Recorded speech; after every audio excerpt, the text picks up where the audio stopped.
श्री शिवाय नमस्तुभ्यम। हम सबको पता है कि 27 जनवरी को बहुत ही सुंदर सा संयोग बन रहा है, वो भी 3 संयोग एक साथ बन रहे हैं ना।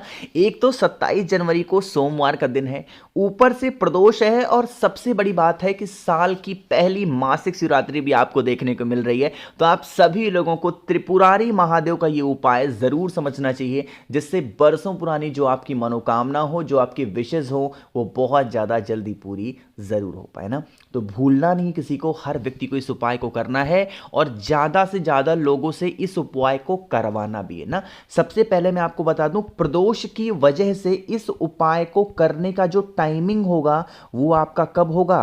प्रदोष काल में होगा। इस चीज का विशेष ध्यान दीजिएगा। जिन भी लोगों को प्रदोष काल नहीं पता है, नीचे कमेंट सेक्शन में बता दीजिएगा, मैं आपको बताऊंगा। अब बातें करते हैं उपाय की। यहां पे हमें 2 से 3 चीजों की आवश्यकता पड़ने वाली है। सबसे पहले तो आपको लेना है चावल का दाना। कितने चावल के दाने? आपको 3 चावल का दाना लेना है, जो कहीं से खंडित ना हो, टूटा हुआ ना हो। कितने? मात्र 3 चावल के दाने। चावल के दाने के साथ में महादेव की एक सबसे प्रिय चीज भी होती है, जिसे हम बेलपत्र कहते हैं। तो आपको एक बेलपत्र लेनी है। एक बेलपत्र लीजिएगा, 3 चावल का दाना लीजिएगा, एक सफेद पुष्प। जानबूझ करके मैंने लाल दिखाया है, क्योंकि ज्यादातर घरों में लोगों को क्या मिलता है? लाल पुष्प मिलता है। तो आपको लाल मिल जाए तो लाल ले लो, आपको सफेद मिल जाए तब तो बहुत अच्छी बात है। कोशिश करना पहले सफेद पुष्प, ठीक है ना। एक ही फूल लेना है। लेने के बाद में एक और चीज लेनी है, जो कि है आपको एक शमी के पत्तों को भी ले लेना। इन सभी चीजों को लीजिएगा। अब यहां पे हमें एक नियम फॉलो करना है, पहले क्या चढ़ाएंगे बाद में क्या चढ़ाएंगे, यही सबसे बड़ा खेल यहां पे होता है। तो हम इस उपाय को अपनी मनोकामना के लिए कर रहे हैं। इसके लिए हमें सबसे पहले बेल पत्र को समर्पित करना है महादेव के शिवलिंग के ऊपर। जैसे ही पहुंचो महादेव के शिवलिंग के पास में, प्रदोष काल में सबसे पहला काम करेंगे, आप बेलपत्र को समर्पित करेंगे महादेव के शिवलिंग के ऊपर। समर्पित किया। दूसरे नंबर पे बारी आती है शमी के पत्ते की। तो जो आपके पास में शमी का पत्ता है, जिस जगह से जल नीचे गिरने ही वाला होता है, उस स्थान पर शमी के पत्ते को समर्पित करेंगे। तीसरा, जो आपके पास में चावल के दाने हैं, उन चावल के दाने को समर्पित करेंगे। कहां पे? माता अशोक सुंदरी के स्थान पे समर्पित करिएगा। जो फूल होगा, अभी उस पुष्प को अपने पास में रखना है।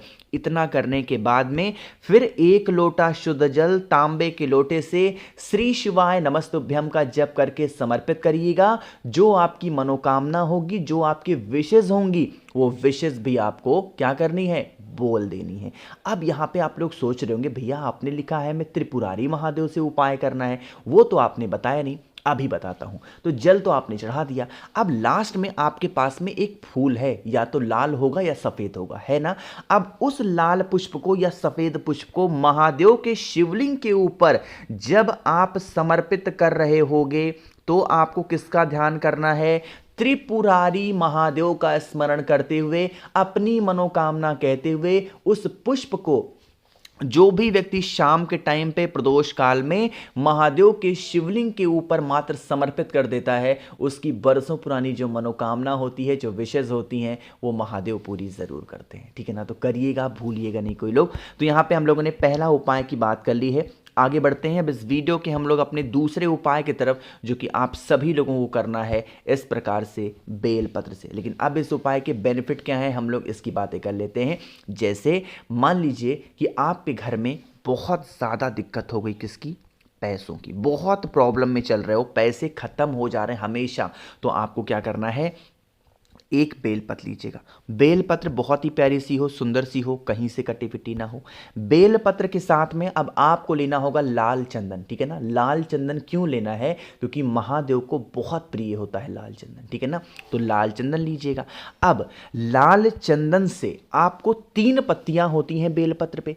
इन्हीं तीनों पत्तियों पे आपको एक मंत्र बोलना है, और वो मंत्र है ओम श्रीम नमः। इस मंत्र का स्मरण करके आपको 3 के तीनों पत्तियों पे अच्छे तरीके से लगाना होगा। क्या? उसी लाल चंदन को लगा दिया।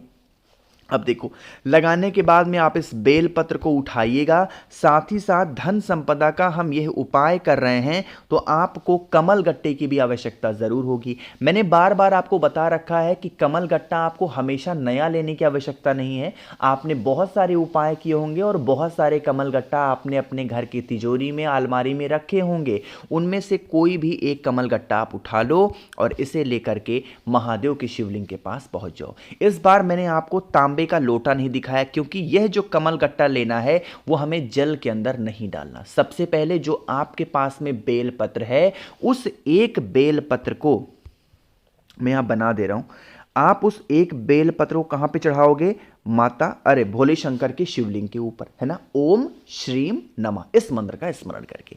अब जो आपके पास में कमल गट्टा है ना, उस कमल गट्टे को इसी बेल पत्र के ऊपर रख करके और फिर एक लोटा जल समर्पित करेंगे कुंदकेश्वर महादेव। जब हमारे घर की बीमारी खत्म ना हो तो कुंदकेश्वर महादेव का नाम लेते हैं, और जब पैसों की किल्लत आ जाए तब कुंदकेश्वर महादेव का नाम लेते हैं। जल को समर्पित कर दीजिएगा तो आपके घर में कभी पैसों की किल्लत नहीं होगी, कभी धन की कमी नहीं होगी। हमेशा भोले शंकर की कृपा, माँ लक्ष्मी की कृपा आपके घर के ऊपर, परिवार के ऊपर हमेशा बनी रहेगी। ठीक है ना, करिएगा जरूर। तो 2 उपाय की बातें आपको समझ में आ गई हैं। आगे बढ़ते हैं अब इस वीडियो के हम लोग अपने तीसरे उपाय की तरफ, जो कि आप सभी को करना है लौंग के साथ में। लेकिन आप सभी को बता दूं कि रात 12 बजे तक आप सभी के पास में एक सुनहरा मौका है, और वो मौका ये कहता है कि अगर आप मुझसे 7 मुखी रुद्राक्ष और 9 मुखी रुद्राक्ष खरीदते हो। देखो, ये ऑफर इसलिए दे रहा हूं, एक तो 26 जनवरी आ गई है और 21 तारीख को मेरी एनिवर्सरी थी, तो मैं अपने एनिवर्सरी के उपलक्ष्य में आपको कुछ दे नहीं पाया, तो इस बार आपको डबल दे रहा हूं। अगर आप 7 मुखी रुद्राक्ष या 9 मुखी रुद्राक्ष मुझसे खरीदते हो तो इसके साथ में देखो कितनी चीजें फ्री दे रहा हूं। आपको 5 मुखी के 2 रुद्राक्ष फ्री मिलेंगे, आपको 3 मुखी के 2 रुद्राक्ष फ्री मिलेंगे, आपको कमल गट्टे आपको रुद्राक्ष की माला फ्री मिलेगी जप करने के लिए, प्लस आपको 50 ग्राम भस्म मिलेगा महादेव का श्रृंगार करने के लिए। तो इन सभी चीजों का लाभ उठा सकते हैं। 9005643345 मेरा व्हाट्सएप नंबर है, जल्दी से मैसेज करिए। फोन नहीं मिलेगा, इस चीज का ध्यान रखिएगा। हाँ, एक छोटी सी बात और बता दूं, कुछ लोग कहते हैं भाई इतने सस्ते में दे रहे हो, क्या असली है क्या? रुद्राक्ष इतने भी महंगे नहीं हैं जितना लोग आपको पागल बनाते हैं। बस इतना ही कहूंगा, बाकी आप समझदार हो। ठीक है ना। चलो अब हम लोग बातें करते हैं उपाय की। जैसे यह उपाय स्पेशली हम लोग करने वाले हैं रोग के लिए। जैसे घर में कोई भी ऐसा इंसान है जिसकी बीमारी नहीं ठीक हो पा रही है, आप इधर उधर भटक रहे हो, बहुत इलाज करा लिया, बहुत दवा करा लिया, कोई बेनिफिट नहीं हो रहा, आप इस उपाय को करेंगे। इसके लिए आपको लौंग लेनी है। कितनी? 5 लौंग। मैंने आपको बता रखा है कि जब हम लौंग का इस्तेमाल करते हैं तो लौंग के फूल टूटे हुए ना हो, क्रैक ना हो, इस चीज का ध्यान रखा जाता है। लौंग के साथ में हमें जरूरत पड़ती है एक बेलपत्र की। बेलपत्र भी बहुत ही प्यारी सी हो, सुंदर सी हो, कहीं से कटी पिटी ना हो। और फिर आप सभी को तांबे का लोटा लेना है, जल भरना है। हम यह उपाय रोग के लिए कर रहे हैं तो गंगा जल कलश में डालना क्या है? अनिवार्य है। अब पहुंच जाना महादेव के शिवलिंग के पास में। आपको पता है महादेव का पूरा परिवार शिवलिंग के ऊपर विराजमान है। सबसे पहला काम करेंगे, 1 लोटा जल महादेव के शिवलिंग के पास पहुंच करके सबसे पहले चढ़ाना है कुंदकेश्वर महादेव के नाम से। ठीक। अब जल चढ़ाने के बाद में जो आपके पास में बेल पत्र है, उस बेल पत्र को माता अशोक सुंदरी के स्थान पे समर्पित करके, और जो आपको मैंने लौंग दिखाया, जो भी व्यक्ति घर में आपके बीमार है, परेशान है, रोग से ग्रसित है, उस व्यक्ति का नाम और गोत्र बोल के 5 लौंग को कहां चढ़ाओगे? उसी बेल पत्र के ऊपर। यकीन मानिए, अगर इस उपाय को आपने कर लिया शाम के टाइम पे प्रदोष काल में, तो जो भी व्यक्ति घर में आपके बीमार है उसकी बीमारियां धीरे धीरे करके ठीक जरूर हो जाएंगी। ठीक है ना। आगे बढ़ते हैं इस वीडियो के सबसे आखिरी और बहुत स्पेशल से उपाय की, और ये बहुत फेमस उपाय है प्रदोष का और मासिक शिवरात्रि का। कैसे करना है बताऊंगा, जल्दी से कर दीजिए वीडियो को लाइक। जिसने अभी तक चैनल को सब्सक्राइब नहीं किया, मेरी आवाज़ आप पहली बार सुन रहे हैं, चैनल को ज़रूर सब्सक्राइब करेंगे। और हाँ, कुछ लोग कहते हैं भैया रुद्राक्ष का प्राइस आपने नहीं बताया यूट्यूब पर, आप सीधा व्हाट्सएप पर बताते हो। अगर मैं यहाँ बता दूंगा तो यूट्यूब को दिक्कत हो जाएगी कि आप ऐसे कोई प्राइस का नाम नहीं ले सकते हो, इसलिए मैं नहीं बताता हूँ। ठीक है ना। देखो, अब इसके लिए हमें 2 से 3 चीजों की आवश्यकता पड़ने वाली है। यह उपाय सिर्फ और सिर्फ इच्छा पूर्ति के लिए है। आपको एक बेलपत्र लेनी है, एक शमी का पत्ता लेना है और एक फूल लेनी है। क्या?